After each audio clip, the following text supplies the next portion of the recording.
Muy buenos días para todos. Me alegra muchísimo estar otra vez aquí con ustedes, dedicando este tiempo a meditar, a reflexionar en el Evangelio del Reino que hemos estado tratando de desarrollar. Como bien les dije en el video anterior, vamos a ir avanzando en algunas parábolas, en algunos mensajes especiales que Yeshua nos hiciera en su palabra.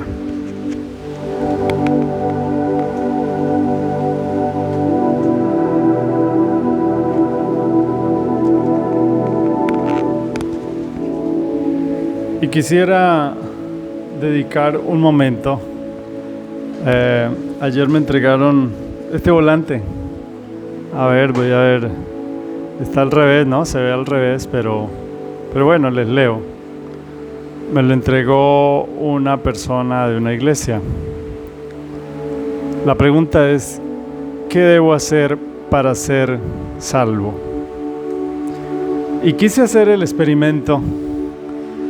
Quise preguntarle a esa persona qué me aconsejaba hacer para ser salvo.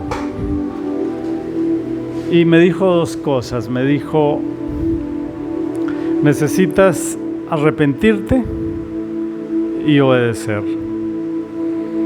Arrepentirte y obedecer.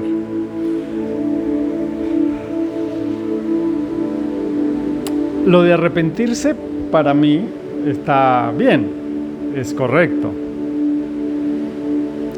Lo de obedecer es muy subjetivo.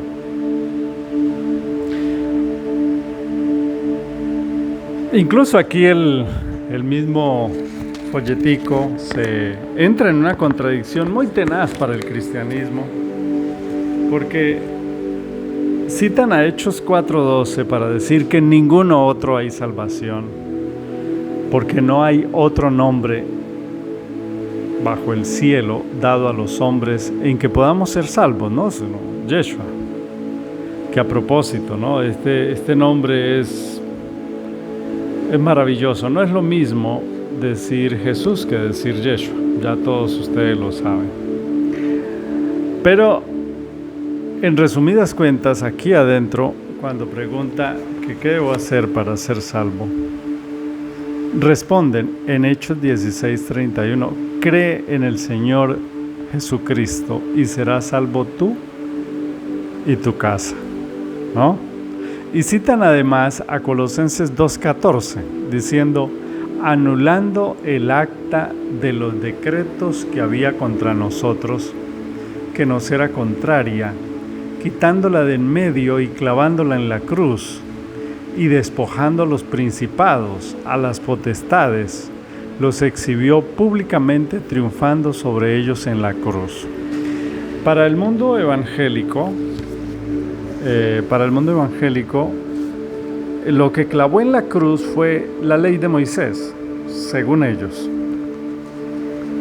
Pero en este estudio que estamos haciendo nosotros, entendemos que no fue eso lo que clavó en la cruz. Lo que se clavó en la cruz fue el edicto de pena de muerte, que tenía que ver con esa constitución celestial que nosotros violamos, que nosotros infringimos al rebelarnos contra el Creador. Bueno, pero sigo aquí en el análisis de este folleto. Entonces vuelven y preguntan: entonces, ¿qué debo hacer para ser salvo? Esta es la gran pregunta, dicen ellos, que todos deberíamos formularnos, porque de esto depende la vida eterna. Esta misma pregunta la realizaron varios personajes bíblicos. Por ejemplo, el joven rico, quien preguntó: maestro bueno, ¿qué haré para tener la vida eterna? Y noten cómo citan a este joven rico Y es paradójico, ¿no? Es muy paradójico que citen al joven rico, porque cuando el joven rico se acerca a Yeshua, Yeshua le dice, presten atención, Yeshua le dice que guarde la ley. Noten bien, yo quiero que entendamos esto. Más adelante podremos dedicarle más tiempo, pero por ahora entendamos esto. Yeshua le dice lo que le diría cualquier fariseo. Y aquí en este evento del joven rico, se van a dar cuenta ustedes, por ustedes mismos, que no hay manera de que un ser humano se salve guardando la ley. No hay manera que el ser humano pueda hacer algo por su salvación. Cuando el joven rico se acerca, Yeshua le dice, ¿qué dice la ley? Haz esto, haz aquello, no hagas esto, haz esto. Es impresionante porque el joven rico lo había hecho. Y aún así seguía sintiendo que le hacía falta algo para ser salvo. Y ahí estuvo también el error de los fariseos. Los fariseos siempre se preguntaron, ¿qué más debo hacer para ser salvo? Y se inventaban una nueva cosa, una nueva manera de obedecer la Torá, una nueva manera de obedecer los mandatos, y jamás fueron salvos en ese camino que ellos trazaron de obediencia. Entonces, me llama la atención es que Yeshua le contesta como le contestaría cualquier religioso. Y ustedes pueden decir, Néstor, ¿qué está diciendo usted?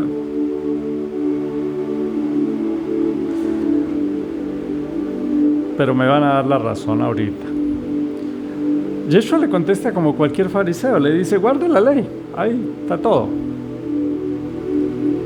Lo interesante viene después, lo interesante viene es porque el joven rico le dice, yo ya lo hice. ¿Oh? Entonces, ¿qué pasó ahí? ¿Se equivocó Yeshua? ¿Estaba diciendo mentiras el joven rico? Él dijo que ya lo había hecho todo. Lo interesante de la historia que está en Mateo 19:16 es que ante eso Yeshua evidencia que si la obediencia no es producida por aquel que está en el cielo, no sirve para nada. La obediencia que no viene desde un corazón que ha sido transformado por el Espíritu,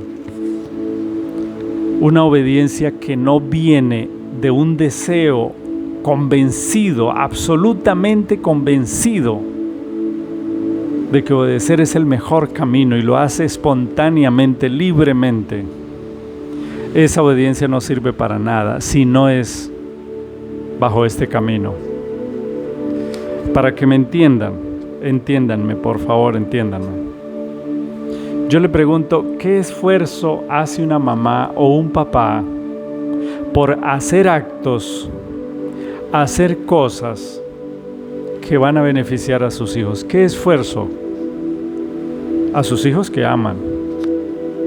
Noten cómo el amor impulsa cualquier sacrificio, cómo el amor da la suficiente fuerza para actuar.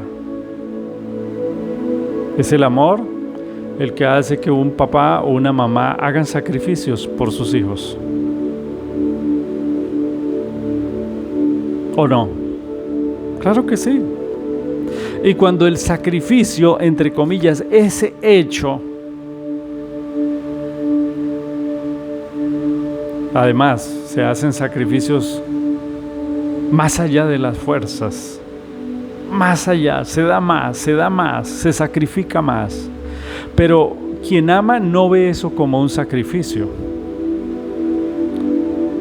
No puede dejar de hacerlo, entiéndanme, no puede dejar de amar, no puede. Le es inevitable, le es irresistible hacer el sacrificio, hacer el acto, ser obediente a ese amor. Voy a citar solamente un ejemplo, que puede ser un ejemplo absurdo, no, sino muy, muy de la vida real. Con mi esposa, si ustedes me ven aquí trasnochado y con los ojos apagados, es porque trasnochamos bastante, porque las ocupaciones a veces nos ocupan parte del sueño, de lo que deberíamos dormir. Y entonces hay que levantarnos temprano para que los muchachos puedan ir a estudiar. Y cuando timbra ese reloj a las 4 de la mañana, después de habernos acostado tarde, el cuerpo nos dice, no se levante, siga durmiendo, se lo merece. Pero hay una fuerza invisible, hay una fuerza poderosa que te dice, tienes que levantarte. Y uno se levanta, no puede quedarse ahí, no, el amor no lo deja. El amor para que sus hijos no queden mal, el amor para que sus hijos puedan ir desayunados, el amor para que sus hijos lleven el uniforme planchadito, para que tengan todas sus cositas. El amor no nos deja en paz. Entendamos eso, hermanos. Y entonces aquí Yeshua le contesta al joven como le contestaría cualquier fariseo. Le dice, cumple la ley.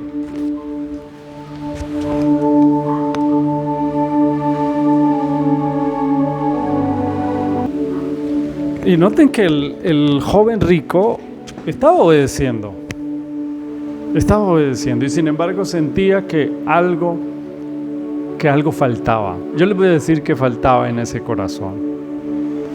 En el corazón de ese muchacho faltaba el espíritu de Yeshua. Faltaba la presencia del Padre. Estaba bien en la obediencia, estaba haciendo lo que debería hacer. Pero como no estaba el espíritu dentro de él, pues se sentía vacío. Porque esa obediencia que viene del legalismo, esa obediencia que viene de intentar ganarse la salvación con sus propios méritos, de cumplir los requerimientos, ese deseo no es de Dios. Es un deseo legalista, pensando que la salvación se gana. ¿Qué debo hacer para tener vida eterna? ¿Qué debo hacer? Pero, ¿qué puedo hacer yo? Y Yeshua lo que le estaba diciendo es, no puedes hacer nada. Y se lo demostró además. ¿Por qué se lo demostró? Porque cuando el joven le dijo, todo esto he hecho, no creo que estuviera mintiendo. Yeshua clava una aguja ya en el centro del corazón de ese muchacho. Fue terrible. Es una historia triste, terrible. Porque como el muchacho lo estaba haciendo era para ganar la vida eterna. Yeshua le dice, te voy a mostrar que con esto que te voy a decir no vas a poder, porque esa respuesta que me acabas de dar es falsa, porque no estás dispuesto a darlo todo por mí, porque estás vacío por dentro. ¿Qué tenía Pedro o Yohanan o Santiago o Bernabé o cualquier discípulo que sí tenían el Espíritu adentro? ¿Cuál era la diferencia entre ellos y este muchacho? Díganme ustedes, ¿cuál?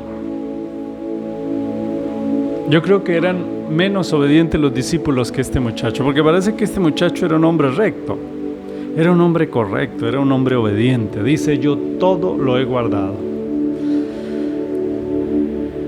La diferencia es lo que Yeshua le dice a Pedro, dice, mas yo he orado por ti. Es decir, que había la clara intervención divina en Pedro, en Kefa, que no estaba en el joven rico. Y cuando Yeshua le dice, te falta una, el muchacho quedó expectante, ¿no? ¿Cuál me falta? Vende todo lo que tienes y dáselo a los pobres. Yo les pregunto, ¿ustedes creen que los discípulos lo dejaron todo? Claro que sí. Es más, por ejemplo, Matillahu, que tenía mucho dinero porque era cobrador de impuestos para Roma. Yeshua un día iba pasando y habló con él y le dijo, sígueme. Y Mateo dice que se levantó, lo dejó todo. Es más, estuvieron incluso dispuestos a morir, hermanos. No les importaba nada, nada, absolutamente nada. Eso me confronta a mí. Eso me confronta muchísimo, muchísimo, muchísimo a mí. Porque si es nuestra experiencia va a ser un chasco. Si es la experiencia del joven rico que estamos intentando ganar la salvación, va a ser un chasco.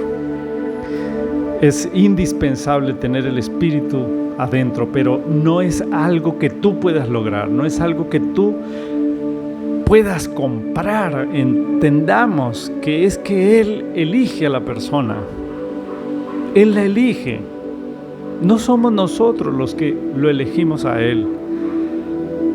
No es por qué tantas cosas buenas hagas, nada de eso. Cuando el joven rico sintió esa estocada en el alma, ese puntillazo en el alma, dice que agachó la cabeza y se fue triste.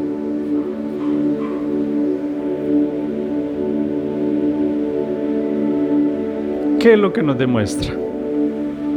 Número 1, que nadie puede ganar la salvación obedeciendo. Eso fue lo que le contestó Yeshua. Porque la ley es estricta, es cortante, es exacta. Frente a la ley tú no puedes pecar. Frente a la ley tú no puedes ser imperfecto. La ley es radical. Y ahí es donde opera la gracia. Por eso a los escogidos, a los salvos, es la gracia la que los salva, no es nadie más. Y esa fue la pelea de Martín Lutero con la Iglesia Católica. No hay nada que el ser humano pueda hacer para ser salvo. Yo no puedo hacer nada, no puedo mostrar nada, no puedo entregar nada a cambio, no puedo pagar, no puedo abonar, no puedo cambiar absolutamente nada. Nada puedo hacer para que Él me salve a mí. Es una decisión absolutamente soberana del Padre. Si Él en su misericordia, en su juicio, dictaminó que yo he de ser salvo, así va a ser, así va a ser. Y no hay nada que yo pueda darle a cambio. Nada. Porque si al igual que el joven rico, Él me para al frente de su ley y me dice, esta es la lista de las cosas que debes hacer, yo voy a ser hallado falto, voy a salir faltante. Siempre me va a hacer falta algo. Pero es muy diferente cuando por el amor. Es muy diferente cuando impulsados por el Espíritu yo comienzo a obedecer porque algo o alguien me convence de que el pecado es sucio, de que el pecado te mata, de que el pecado te aleja del Padre, y entonces ese espíritu empieza a trabajar con mi conciencia, y entonces yo ya no cumplo, ya no obedezco con unas leyes fijas e inamovibles, sino que es mi corazón, es mi sentir, es lo que yo me conecto con el Espíritu, lo que me va diciendo que está bien y que está mal. Por eso cuando David entró al santuario, había una ley que decía que estaba prohibido tomar los panes de la proposición de la mesa sagrada, para un uso sagrado. En ella nadie podía entrar sino los levitas, los sacerdotes. Sin embargo, David entró, y no solo entró, sino que cogió de los panes y se los comieron. Si hubiera estado allí un fariseo, rasga sus vestiduras y dice: ¿pero qué es esto? ¿Qué es esta blasfemia? ¿Qué pecado es este? Este hombre debe morir, apedréenlo. Eso hubiera dicho un fariseo. Y nosotros somos tan parecidos a los fariseos que estamos señalando el pecado de los demás, estamos pesando a los demás, estamos juzgando los actos de los demás. Créanme que esto me conmueve. Me dan como ganas de llorar y pedirle tanto al Padre que me perdone, porque eso es lo que hemos hecho por años, juzgando a los demás. Vaya usted a saber si eso, por lo que está juzgando a esa persona, para el Padre no significa nada, y está más salvo esa persona que usted mismo. Tenemos que olvidar esa, perdónenme la palabra, esa maldita costumbre de estar juzgando a los demás, de evaluándolos.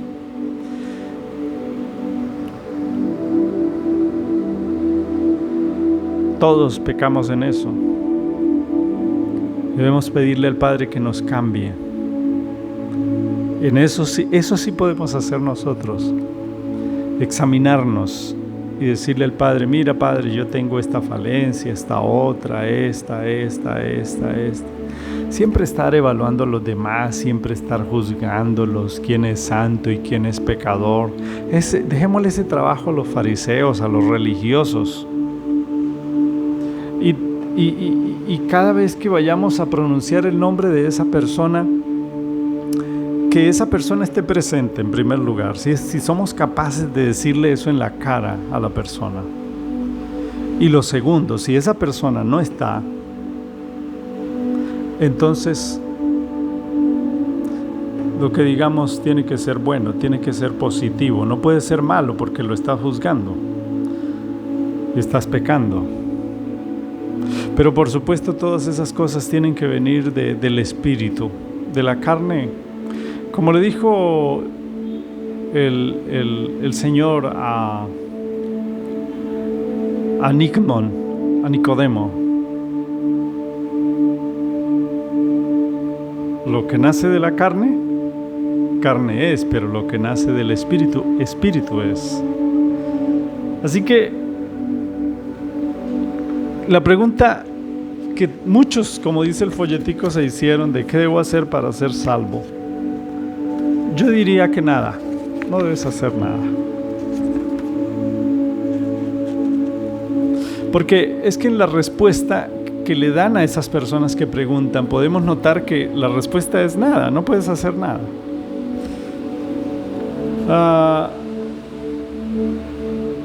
No debemos hacer nada para ser salvos.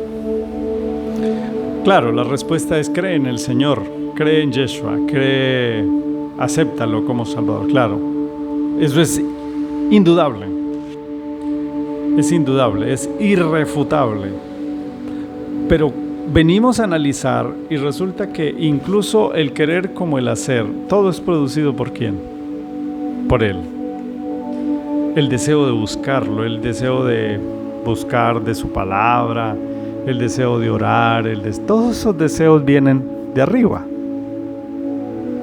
Y entendamos, hermanos, yo cuando veo al pueblo de Israel, veo todo el Tanaj, ¿no? Todo la Torá, los 5 libros, veo los libros de los reyes, veo las canciones de salmos, veo la historia de los 2 reinos del norte y del sur, veo todo esto y digo: caramba, pero sí que eran tercos, Pero cuando ya en el Brit Hadashah, en el Nuevo Testamento, vengo a leer a Pablo, lo que Pablo interpreta,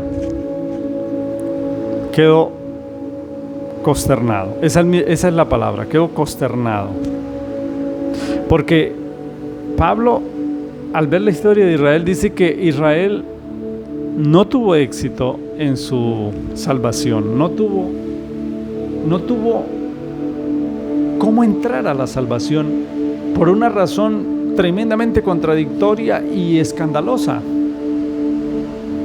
Y es porque el Padre lo había endurecido.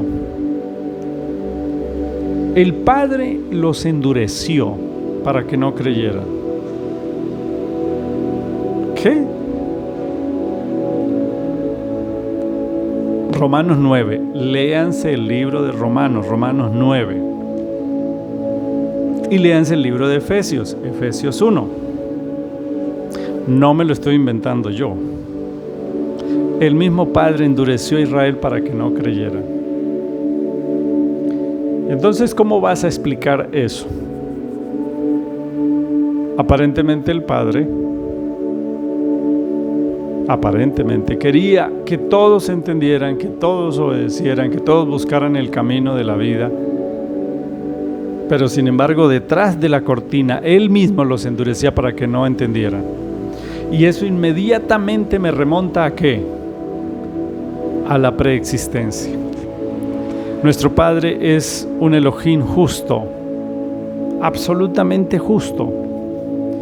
Y si Él lo dictaminó así, debe ser porque en su justicia, en algo que hicimos allá en el reino, en algo que está atrás de la fundación del mundo, ciertas personas hicieron que en su juicio, en su evaluación de lo que ellos hicieron o hicimos, en esa evaluación Él dijo: a estos voy a perdonar y a estos por ahora no voy a perdonar.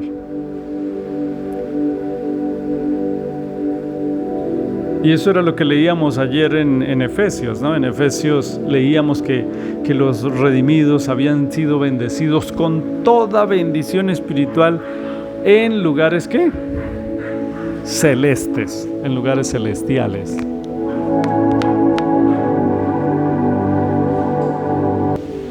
Estaba buscando aquí el texto, ¿verdad?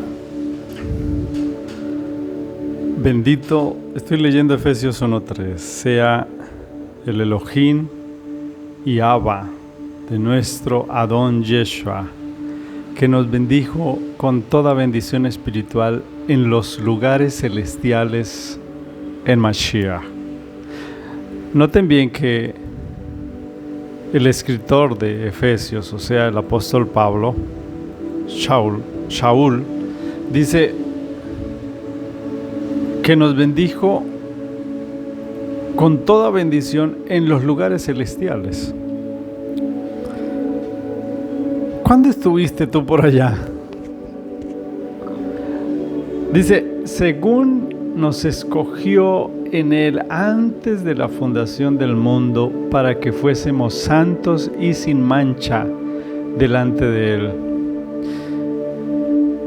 Yo no sé quiénes de ustedes se sentirán sin mancha delante de Él, pero por méritos humanos les aseguro que ninguno nos sentimos sin mancha delante de Él, a no ser que ya tú sepas que esa mancha, que esa falta ya fue perdonada. Si tú estás debiendo algo y alguien te da un cheque para pagarlo, te pregunto, ¿sigues debiendo o no?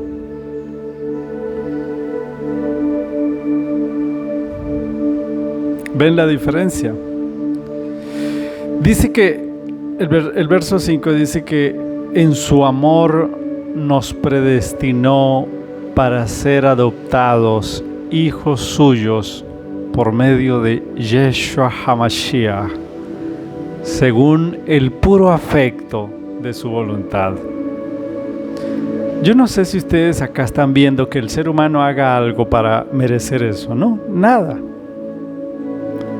Dice, en amor, ¿en qué fue que nos predestinó? En su amor, pura compasión. Nos predestinó, la palabra prorizo, nos encauzó, nos puso por entre una zanja, por entre un tubo, para que no nos desviemos del destino. Y esta parte es maravillosa, para ser adoptados como hijos. Adoptados y allá Hebreos 2 dice que somos hermanos de Yeshua.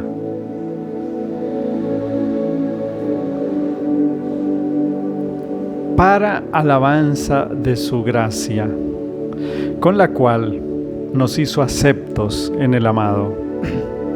¿Por qué somos aceptados? Quizás el joven rico habría podido decir, caramba, pero ya tengo casi todo, ya me falta muy poco. ¿Por qué no hacer un sacrificio más?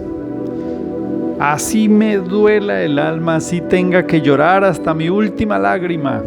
Voy a regalar la plata que tengo, el dinero que tengo, lo voy a regalar y ya. Con eso ya el rabino me dijo que tendría la vida eterna. Supongamos que hubiera regalado la plata. Vamos a suponer que sí, que se fue y regaló todo lo que tenían los pobres. Pero su corazón estaba deshecho, ¿no? Él no quería hacerlo. No fue por amor. Él no quería hacerlo, pero pues tocaba hacerlo porque pues era la manera de ganar la vida eterna. Yo les pregunto, si él hubiera hecho eso, ¿ustedes creen que sentiría como ya sentía que le hacía falta algo?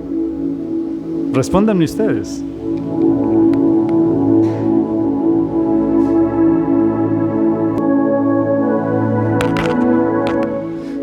Por eso yo les dije, que estos temas van a ser, abroche el cinturón y téngase esa silla, porque lo que vamos a investigar va a ser tenaz, va a conmovernos. En quien tenemos redención por su sangre, el perdón de pecados según las riquezas de su gracia, que hizo sobreabundar para con nosotros en toda sabiduría e inteligencia, dándonos a conocer el misterio de su voluntad, según su beneplácito, el cual se había propuesto en sí mismo de reunir todas las cosas en Yeshua, en la dispensación del cumplimiento de los tiempos, así las que están en el cielo como las que están en la tierra. En él asimismo tuvimos herencia, habiendo sido predestinados conforme al propósito del que hace todas las cosas según el designio de su voluntad, a fin de que seamos para alabanza de su gloria, nosotros los que primeramente esperábamos en Mashiach. En él también ustedes, habiendo oído la palabra de verdad, el evangelio de la salvación, y habiendo creído en él, fuisteis sellados con el espíritu de la promesa. Hermanos, este tema es complicado al principio mientras nos desintoxicamos de tanto fariseísmo y de tanta religión, pero una vez usted ya lo ve con naturalidad, una vez el Espíritu ha hecho el trabajo de sacarle todas esas cucarachas de la cabeza, les aseguro que nuestra relación con el Padre mejora del cielo a la tierra. Es impresionante cómo mejora, porque te quitas una carga que llevabas, la carga de ganarte la salvación tú mismo.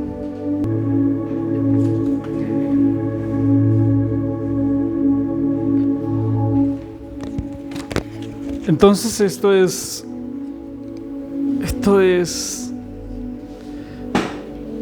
el mejoramiento de la relación con el Padre. Esto debe llevarnos a ello. Debe llevarnos a más oración. Si Él está con nosotros, si Él nos escogió, todos estos temas deben movernos o deberán movernos, deberán hacer que en nuestro corazón lo único que salga de Él es un agradecimiento, una alegría, una satisfacción de decir, bueno, Padre, si tú me escogiste a mí, gracias, no tengo cómo pagar, gracias por tu justicia, por tu amor, por tu misericordia, por tu gracia hacia mí. Si lo que tú sientes en el corazón es el deseo de seguirlo y no sabes ni por qué, no sabes por qué te emocionas con las cosas espirituales, no sabes por qué esto te llena, por qué esto te satisface tanto, pues ahí está la respuesta. Ahí está. Algo inexplicable. Ahora, apreciados, el joven rico no era escogido. Evidentemente no lo era. Ya les voy a decir por qué. El joven rico no había sido escogido por él, no. Y al no ser escogido lo juzgó con la ley. Yeshua tomó la ley y con la misma ley lo juzgó.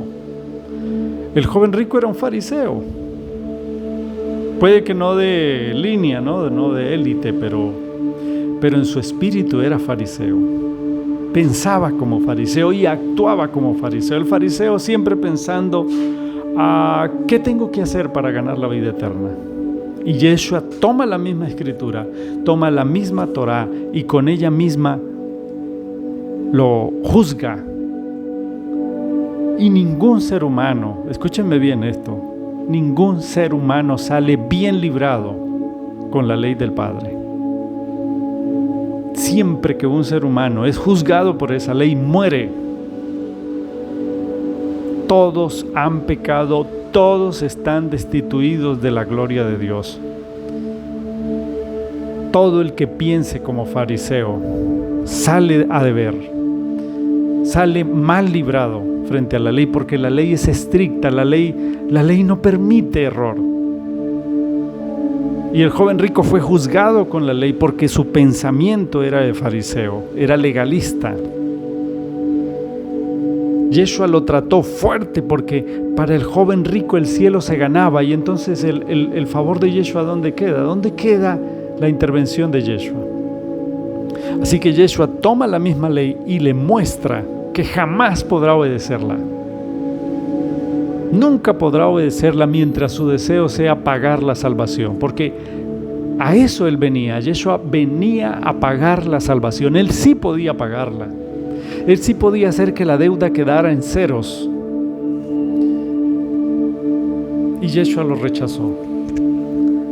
Yeshua rechazó al joven rico. ¿Por qué? Porque no era atraído por el Padre. Escúchenme bien esto. Yo sé que ustedes están pensando, el texto, el que a mí viene yo no le echo fuera, pero el que a mí viene traído por el Padre, porque Él dijo, nadie puede venir al Padre si yo no lo traigo. Porque los fariseos evidentemente venían donde Yeshua a hablar y eran rechazados, contundentemente eran rechazados. Todo lo que escuchaban los fariseos eran las parábolas encriptadas y no entendían absolutamente nada, y Yeshua los rechazaba. Jamás vas a poder leer un texto de los evangelios diciendo, y Yeshua se sentó con los fariseos a explicarle las parábolas. Jamás. Con el único que lo hizo fue con Nicmón, y eso porque Nicmón era un escogido dentro de los fariseos, y al final Nicmón sale de su zona de confort, sale de su fariseísmo y viene a los pies de Yeshua. Así que duran las palabras, pero ahí está todo. Yo no me estoy inventando nada. ¿Por qué les digo que el joven rico fue rechazado? Porque hay una preeminencia, hay una, ¿cómo les explico? Hay un favoritismo de Yeshua, entre comillas, un favoritismo, porque el favoritismo no viene de acá, sino de allá del reino. Allá en su evaluación, Él dijo, a estos voy a perdonar, a estos voy a redimir, con estos voy a trabajar, a estos voy a entrar dentro de ellos y los voy a cambiar. Porque, por ejemplo, Kefa, yo les pregunto, ¿Kefa fue evaluado con la ley? ¿Fue juzgado con la ley? ¿Pedro? ¿Kefa? ¿Qué le dijo Kefa? ¿Qué le dijo Yeshua a Kefa cuando Kefa le bajó la oreja a Malco allá en Getsemaní? ¿Por qué Pedro actuó así? Porque era pecador.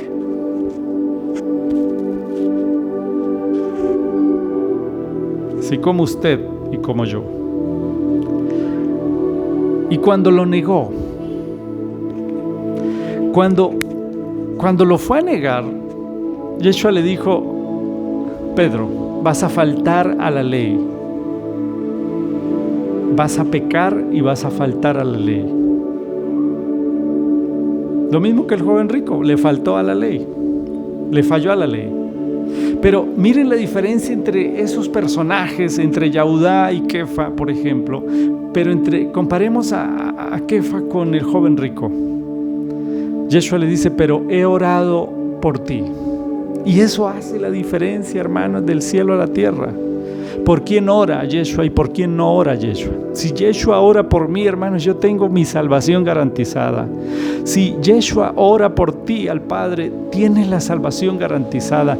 No importa dónde esté, no importa cuántos errores tengas, ya eres salvo. No hay nada. Pablo dice que nada podrá separarnos de su amor. Así que si Yeshua ora por ti como oró por Kefa, puedes equivocarte las veces que quieras y puedes llorar y puedes sentirte mal porque Él lo hará, pero jamás te vas a perder. Y no estoy justificando el pecado. No estoy diciendo que ahora podemos saltarnos la fe. No estoy diciendo que la ley sea mala, porque Pablo dijo que la ley era santa, justa y buena. O sea, la ley no tiene nada de malo. Los malos somos nosotros. Nosotros somos los malos. Jamás he justificado el ser humano, porque el ser humano, la Biblia es clara en decir que es malo, es pecador. Y la ley no es mala, la ley es buena. La ley, dice el apóstol Pablo en sus cartas, que lo único que hace es mostrarnos el error.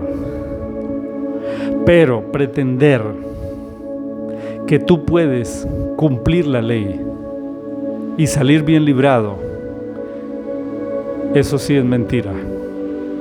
Porque frente a la ley todos salimos perdiendo, a no ser que Yeshua se meta entre la ley y yo. Si Yeshua se interpone entre la ley y el pecador tiene la esperanza de ser salvo. Solo así. No hay otra manera. No hay otro nombre que fuera dado bajo el cielo para ser salvo sino Yeshua. Y esta verdad hace poco la entendí, hermanos. Me pasé 20 y tantos años de mi vida intentando ser bueno para ganarme el cielo.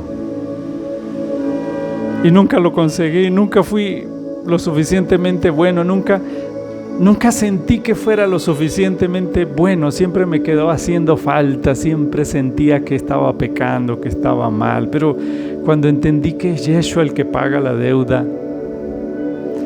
mi concepción de la espiritualidad cambió.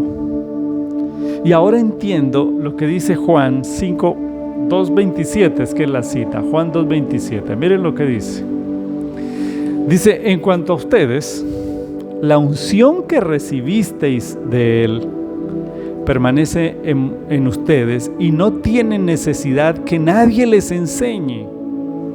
Pero así como su unción les enseña de todas las cosas y es verdadera y no mentira, así como ha enseñado deben permanecer en él.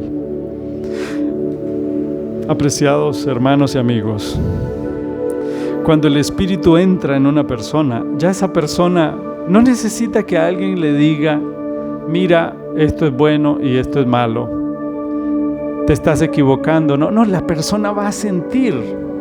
Tú vas a sentir cuando algo esté mal. El Espíritu va a hablar a tu espíritu. Vas a sentir impulsos y vas a decir: aquí quiero hacer esto. Y si vas en contra del Espíritu, entonces te vas a sentir mal. Es decir, que ya no somos o no nos basamos por una ley escrita en el papel. No nos basamos por una Torá rígida e inconmovible, sino por el Espíritu.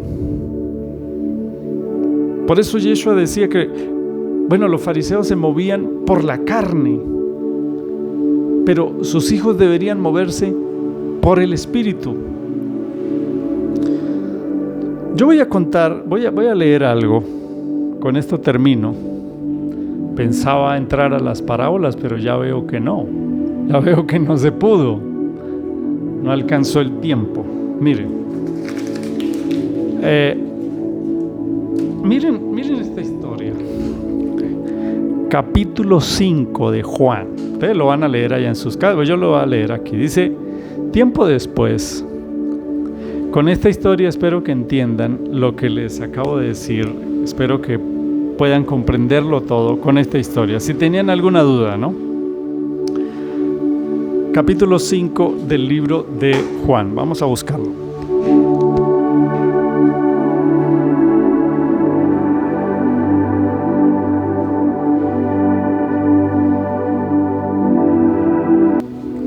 Dice: tiempo después, Yeshua regresó a la ciudad de Jerusalén para asistir a una fiesta. Acuerden, las fiestas del Padre, que son 7, y el Shabbat, que viene siendo la 8ª. Dice, estaban celebrando una fiesta de esas. Dice el verso 2: en Jerusalén, cerca de la puerta llamada el portón de las ovejas. Acuérdense, nada es casualidad. Nada es casualidad. Había una piscina, dice, con 5 entradas, que en hebreo se llama Betzatá, ¿no? O Betsaida, la traducen como Betsaida. Allí, acostados en el suelo, había muchos enfermos, ciegos, cojos y paralíticos. Entre ellos había un hombre que desde hacía 38 años estaba enfermo. 38 años. Cuando Yeshua lo vio acostado y que supo que había estado todo ese tiempo enfermo, le preguntó otra vez: ¿quién buscó a quién? Yeshua busca al enfermo y le dice: ¿quieres que Elohim te sane? Y el enfermo dijo: Adón, no tengo a nadie que me meta en la piscina cuando el agua se mueve. Esa era una creencia, ¿no? que tenían de que un ángel de vez en cuando en las fiestas descendía y movía el agua, y el primero que se metiera en esa piscina era sanado. Esa era la creencia, y pues supongo yo que todos estaban esperando ese milagro porque evidentemente había pasado y él estaba convencido de eso, ¿no? Pero tenía una dificultad, y es que como era paralítico, dice él, cada vez que trato de meterme, alguien lo hace primero. Entonces Yeshua le dijo: levántate, toma tu camilla y anda. Entonces dice aquí, en ese momento quedó sano, alzó su camilla y comenzó a caminar. Esto sucedió, dice, en un Shabbat. ¿Qué sucedió en un Shabbat? Sucedió la sanación de este hombre. Dice, por eso, uno de los jefes de los judíos, es decir, un fariseo, le dijo al hombre que había sido sano. Bueno, el hombre se levantó y se fue. Le dijo: hoy es Shabbat y está prohibido que cargues tu camilla, ¿no? Era una camilla donde él se acostaba. Póngale una acera, un colchón, un colchoncito, algo donde él se acostaba. Entonces el fariseo lo interpela y le dice: ¿qué haces cargando esa cama? Yo les pregunto a ustedes, ¿tenía razón el fariseo? Pregunta difícil, ¿cierto? Contéstenme. ¿Tenía razón el fariseo al decirle que estaba violando la ley al cargar la cama? Claro que sí. ¿Por qué? Porque en la Torá dice: no harás obra alguna, no entrarás carga, no encenderás ni fuego, no harás obra alguna.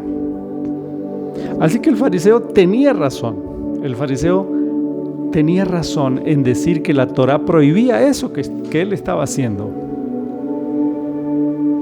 Entonces, ¿qué contestó el hombre? Es interesante. El hombre dijo: el que me sanó.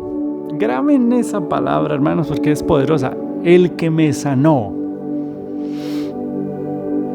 me dijo: levántate y anda.